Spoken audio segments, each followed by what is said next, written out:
Before you even blink, listen to me. What just dropped on the internet might be the most chaotic chapter in this OTF story so far. Allegedly, new allegations, new secret receipts, and now Asian Doll is jumping back into the conversation, throwing gasoline on a fire that was already out of control. But the question is she exposing the truth or just saying what everybody's afraid to say out loud? Because right now, the streets are whispering that certain OTF members are being blamed behind the scenes. DMs and voice notes are ready to be leaked, and some people in the camp feel like they're being lined up as the fall guys. Meanwhile, Asian Doll's name is back in the mix, dropping comments, liking shady posts, and allegedly hinting that she knows more than she's said on camera. Is she defending a legacy? Is she calling out fake love? Or is this all one big emotional reaction being turned into content? Tonight, we're asking the questions nobody else wants to touch. Who are these new allegations really pointed at? Is Asian Doll exposing hidden politics or adding to the chaos? And are these stories real, half true, or just perfectly timed for views? Nothing in this video is confirmed law or court fact. It's a mix of reports, rumors, and public reactions that you are going to judge for yourself. Stay locked in till the end, because the way this is moving, this might not just be one video. The next upload on this topic is going to be even uglier if the receipts people are teasing actually drop. The first thing you gotta understand is this: OTF drama doesn't just pop up when it resurfaces. This isn't a brand new storyline. This is old pain, old relationships, old losses, and old politics getting dragged back into the light every time someone posts something spicy or a new allegation hits the timeline. So when people say new allegations are sparking chaos and Asian Doll is speaking out, you gotta ask, what is she really speaking for? Is it clout? Is it closure? Is it loyalty? Or is it all three mixed together? Because remember, Asian isn't some random outsider to this situation. Her name is tied to a legacy people still cry about, a city that doesn't forget, a fan base that has receipts, screenshots, and long memories. So when she jumps back into the conversation, even if it's just a couple of tweets, a comment, a like on a shady post, the internet doesn't treat it like just an opinion. They treat it like a statement from someone who was in the circle. Now, let's talk about these new allegations that got everybody heated. Nobody dropped a neat little PDF labeled OTF case file. Instead, it's whispered DMs. My homegirl said he said something on live, then deleted it.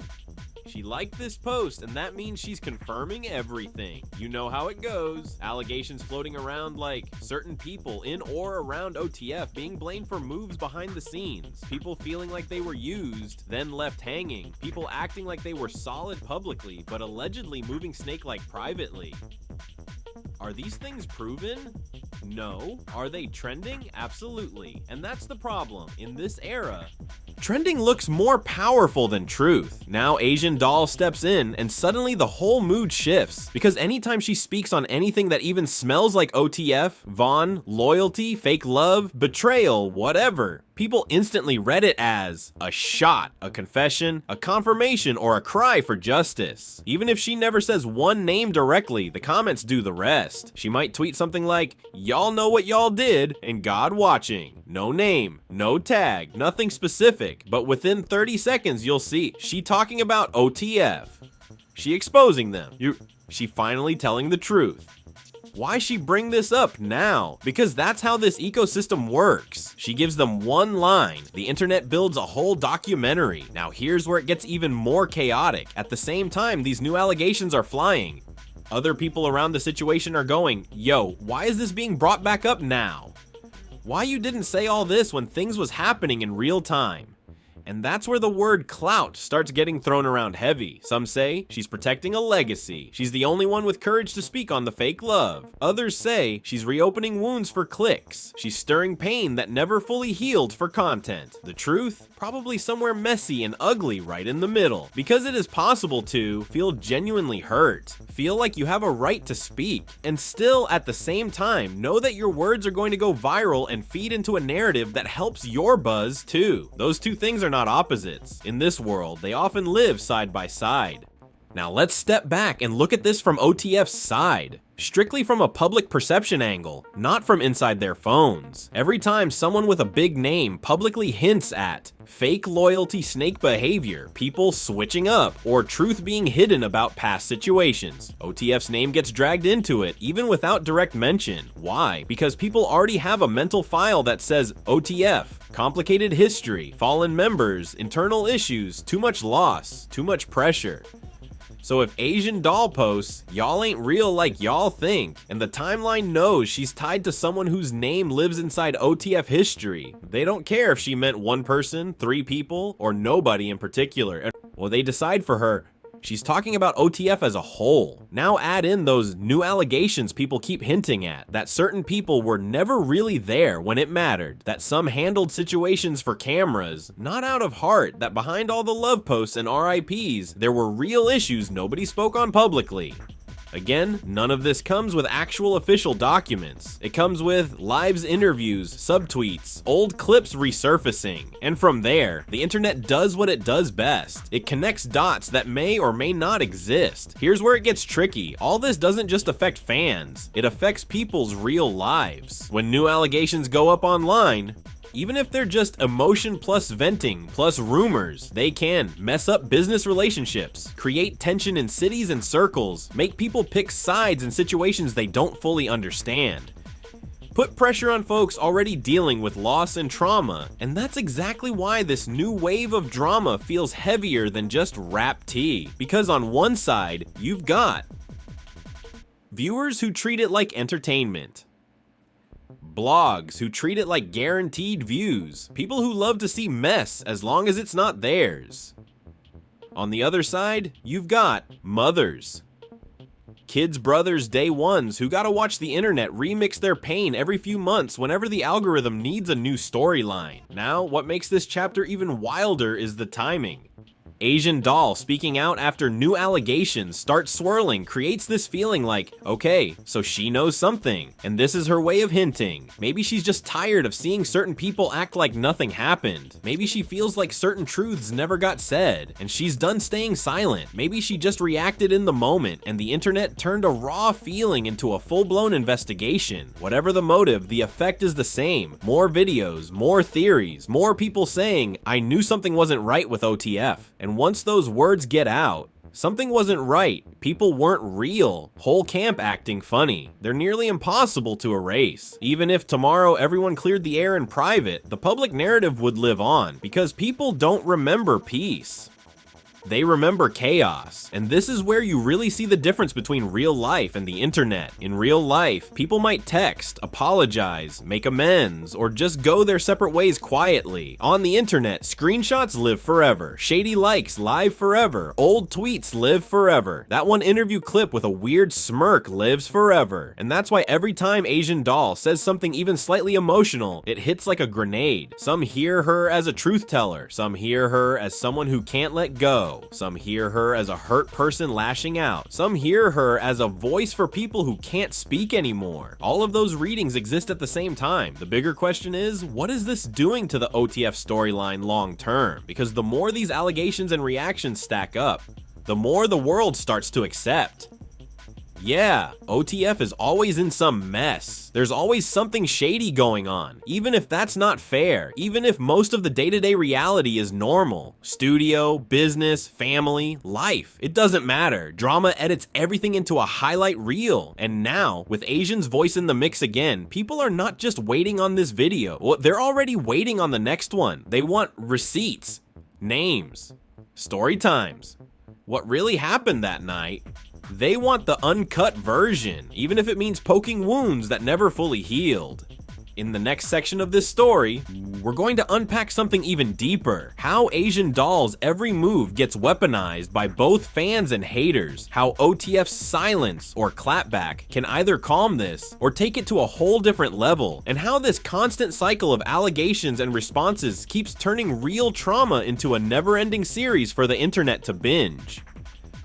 Because if there's one thing this latest wave of drama proves, It's that in this era, the story doesn't end when someone passes, a crew falls out, or a situation fades. The story keeps getting remixed again and again, especially when someone like Asian Doll decides she's not done speaking yet.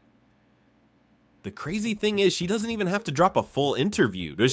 Now, sometimes it's just one tweet, one live where she gets emotional, one emoji under a shady post, and the internet builds an entire universe around it. To a regular viewer, it might look like she's just venting, she's human. But to blogs and fan pages, it looks like headline, thumbnail, title, another upload. Because Asian isn't seen as a random voice, she's tied to somebody whose name is stamped permanently into this story. So when she speaks, people don't hear a woman sharing feelings. They hear the woman who knows things about a circle everyone watches closely. That's why even when she says something general like, "Y'all don't move how bro moved," timeline instantly flips it into, confirmed.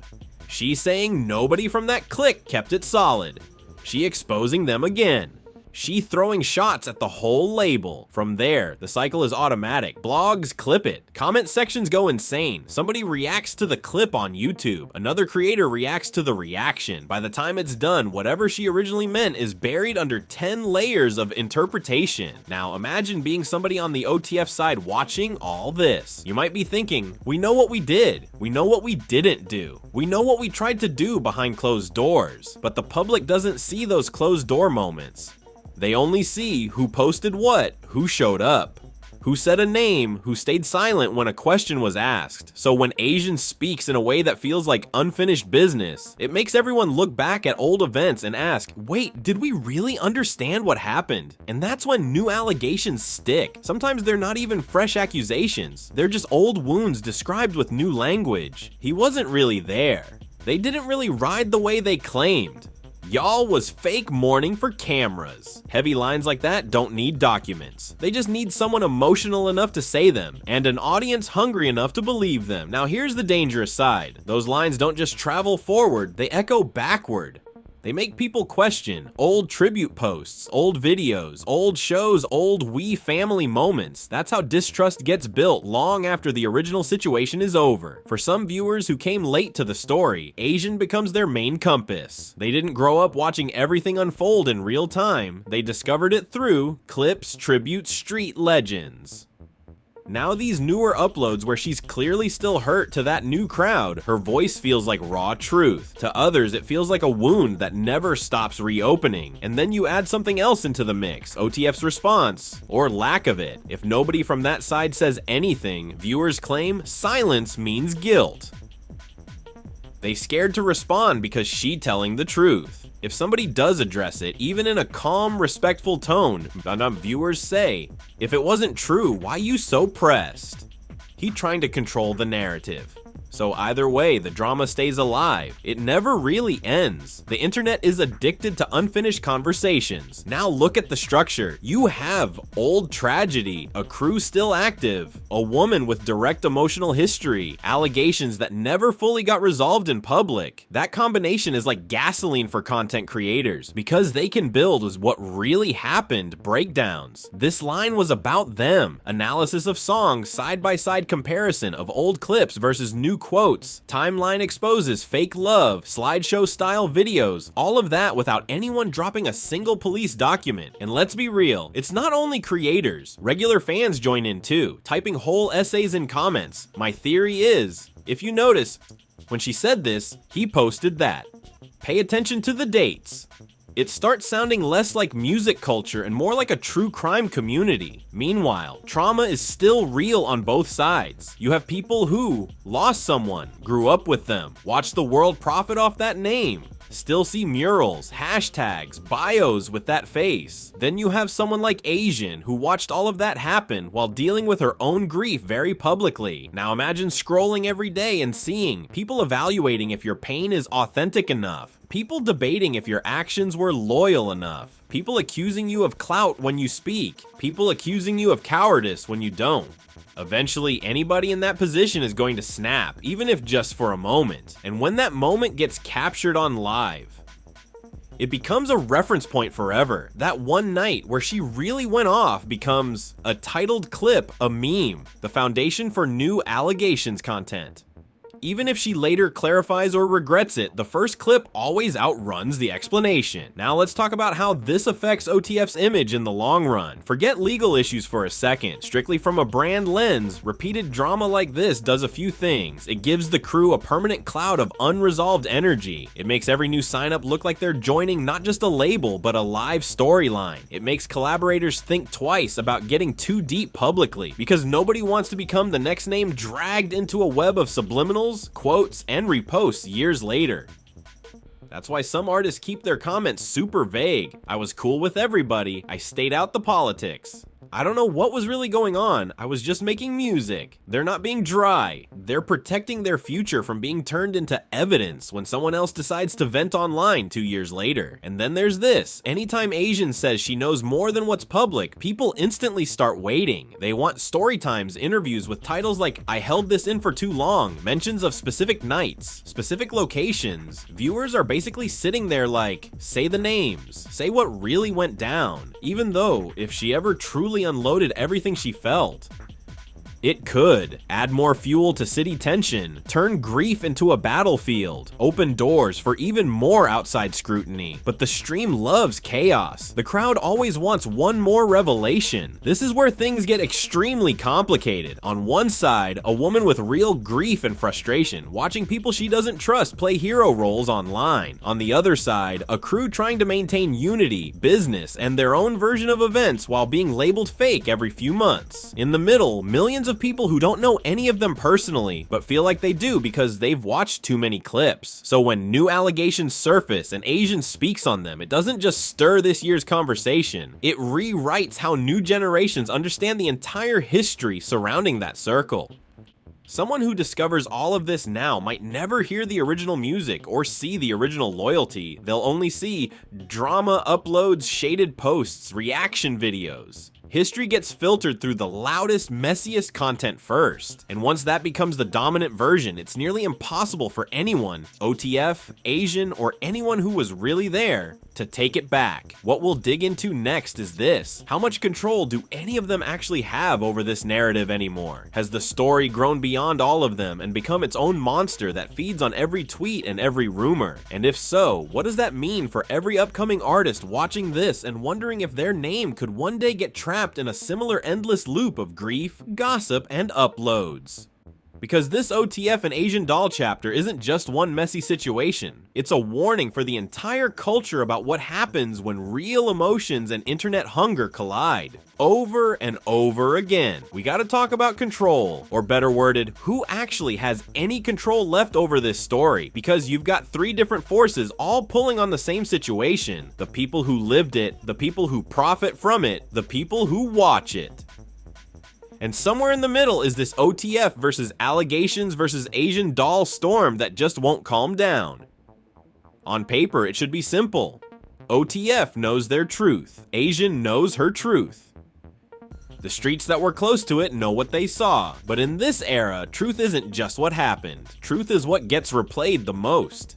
If one emotional lie from Asian gets clipped 1,000 times, if one shady caption from somebody linked to OTF hits every blog, that becomes bigger than any calm, measured explanation later. No one rewinds to the apology, they replay the explosion. And that's what has everybody stuck. From Asian's side, it feels like, y'all benefited off someone I loved, but y'all don't move like him. Y'all don't show me the respect I feel I deserve. I'm not crazy, I'm reacting. From OTF's side, it might feel like we dealing with our own pain, our own losses, and now anytime we post or move, it gets flipped, like we fake, like we plotting, like we never cared. From the audience side, this is tragic, but also, I'm not gonna lie, I'm tuned in. That last line is the most honest one. People are emotionally invested and entertained at the same time. They'll say RAP in one sentence and I need the T in the next. Now, imagine being an upcoming rapper watching all this. You got talent, you want a crew, a movement, a squad behind you, but you also see every real bond can be turned into views later. Every loss can be turned into a storyline. Every grieving woman can be turned into content. If she cries on live, even once, every label can be painted as fake if someone from the outside or edge of the circle feels wronged and speaks up online. You start asking yourself, is this even worth it? If something happens to me, is my story gonna be told with love or chopped up for thumbnails? That's what this OTF and Asian doll drama really shows. Not just their situation, but the future of how rap stories are going to be handled. We're in a time where the line between documentary and drama channel is thin. The line between mourning and marketing is thin. The line between truth and good storyline is paper thin. And once new allegations are in the air, it doesn't even matter if they're rock solid or made of smoke. Some people will ride for them like gospel. Some people will dismiss them as she bitter or she clout chasing. Some people will use them to justify old feelings they already had about OTF. The truth gets buried underneath everyone's agenda. Let's not ignore another layer: industry politics. You think labels, managers, media outlets aren't paying attention to who Asian sides with, who she throws shade at, who responds.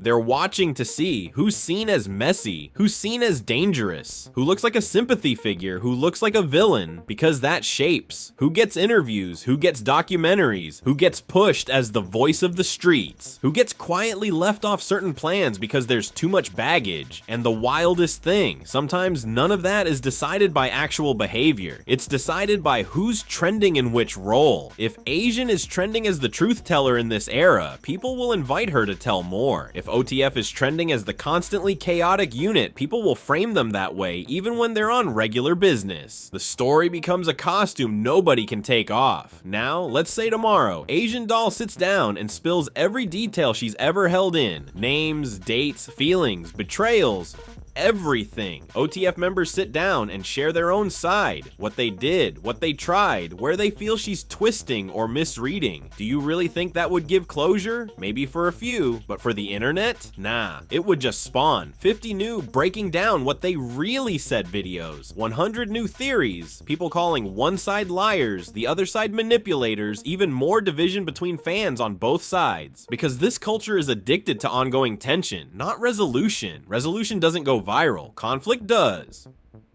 So when we say OTF drama goes wilder, new allegations spark chaos, Asian doll speaks out, we're really talking about three things at once: real people with real history and real grief, a fan base that feels entitled to every detail, a system that turns that mix into episodes, and that leads to a scary but honest thought. At some stage, the story stops belonging to the people who lived it and starts belonging to the audience that consumes it. That's why this whole situation feels like a warning that if you attach your name to a powerful crew, your trauma might one day be replayed more than your music. If you lose someone publicly, people might judge your healing process more than they appreciate your memories. If you speak emotionally on camera, your worst moment might define your image more than your best work.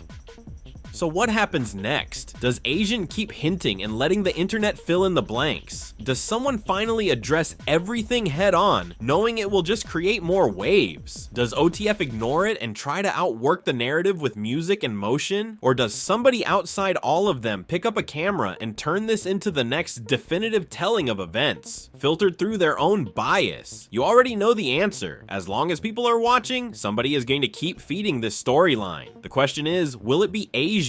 Will it be OTF? Will it be the blogs? Will it be the fans cutting their own edits and exposed videos? That's where you come in. Drop this in the comments. Do you feel like Asian doll is protecting a legacy or keeping a wound open? Do you feel like OTF is being unfairly labeled or finally getting called out? And do you think anybody involved will ever sit down and give a full, unfiltered, one-time story? Or will it always stay broken into lives, subs, and allegations? Use Asian if you're leaning towards her side, OTF if you feel like they're the ones being dragged out of pocket, and mixed if you think both sides have truth and both sides have flaws. Because this clip right here isn't the end of anything. It's just one more chapter in a saga the internet refuses to let die. And trust me, if even one more receipt or emotional live drops after this, we're coming right back here with another upload, because like it or not, the drama keeps writing itself. We're just the ones hitting record. At some stage, the storyline stops being about who said what, and it turns into a mirror showing what we like to consume. Look at the patterns. Every time there's a quiet week, views dip, comments slow down, algorithms yawn, then suddenly an Asian doll tweet goes up. a mysterious new allegation post drops. Someone close to OTF likes something spicy and unlikes it 10 minutes later. Instantly, screenshots, screen recordings. Y'all peeped this. Somebody go live and explain. The audience wakes right back up, not because they got new facts, but because they got new emotion. That's the real currency here. Not truth, not justice. Emotion, pain, anger, betrayal, regret. Those things move faster than any press release ever could. Now think about Asian Doll inside all of this. If she says nothing, people accuse her of benefiting in silence. If she speaks up, they accuse her of seeking attention. No matter what she does, her name is permanently locked to a legendary rapper, a city full of politics, a crew that people already see as controversial. So the second anything involving OTF looks messy, her whole timeline gets flooded. Say something. Tell them what you know. They was never real with you or bro. That pressure alone can make anybody say things emotionally that later get analyzed like sworn testimony. On the other side, OTF is in a lose-lose situation too. If they clap back at every allegation, it feeds the flame. Look how defensive they are. They guilty. If they try to ignore it and focus on music and moves, see, they don't even care enough to respond. That tells you everything. So what happens? Nobody really wins, but the views do. What the comments do, the channels that cut clips and stitch lives together, they win the most. And you can't pretend that doesn't influence how people move. Because once folks realize that being quiet equals being erased, being loud equals being replayed, they start leaning into loudness, even when it hurts them in the long run. You can almost feel it in some lives. People start out calm, trying to be vague, trying not to say too much. Then they read comments in real time. You scared. Stop holding back. Say the names. You fake if you don't keep it 100, and eventually, like any human, they crack a little. One extra detail slips out, one heavy line about who wasn't really loyal, one story that was probably better left behind closed doors. Boom, clip created, narrative updated, another new allegation is born.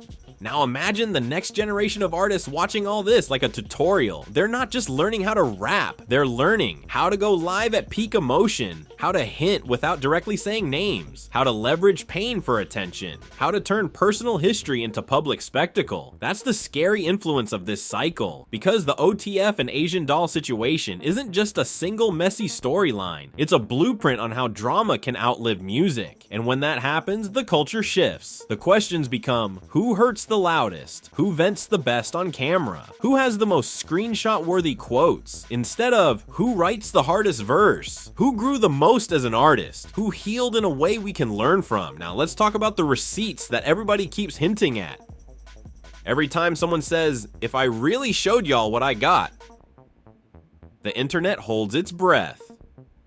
Are we talking screenshots, call logs, real messages from the time, old videos that were never supposed to be seen? Most of the time, those receipts never fully drop. Sometimes that's for the best, because once something hits the timeline, you can't unsee it. We've already seen in other situations what happens when old arguments get leaked, voice notes come out, footage from behind the scenes, spills over friendships end, labels split, cities get tense, and all of that. Now, while millions of strangers hit replay like it's just another episode. Now, ask yourself this, if some of the receipts people are hinting at finally land, does it heal anything? Does it bring justice?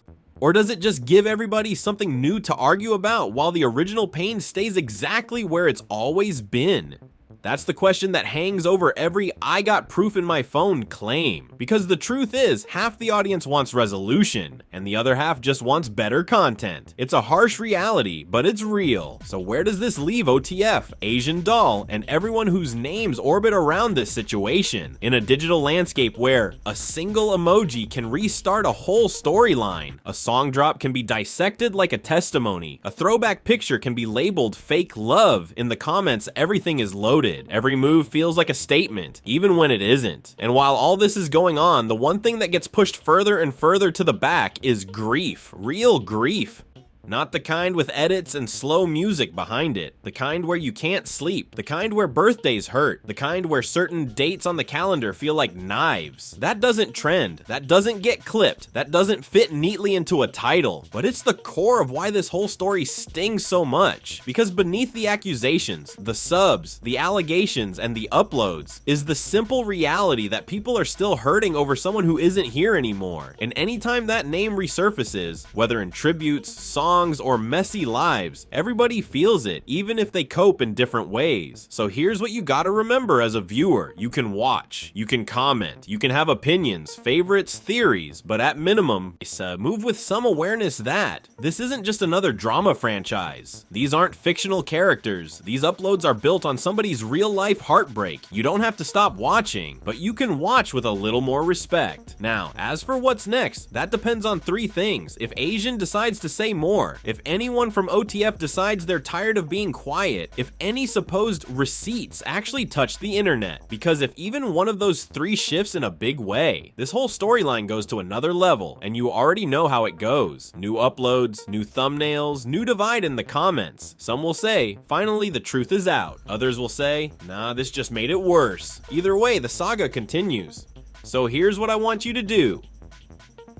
Drop a comment with one sentence starting with, if the receipts ever drop, I think we'll find out that...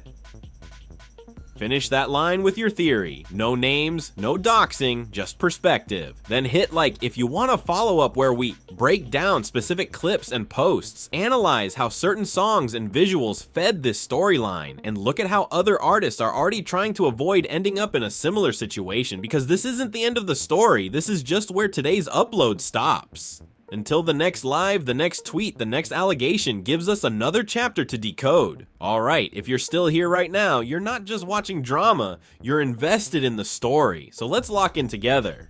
First off, drop a like on this video if you feel like the internet has turned real pain into permanent content. It lets YouTube know this isn't just messy tea, it's a conversation that actually matters. Next, I need you in the comments for real. Finish this sentence. If the receipts ever drop, I think we'll find out that...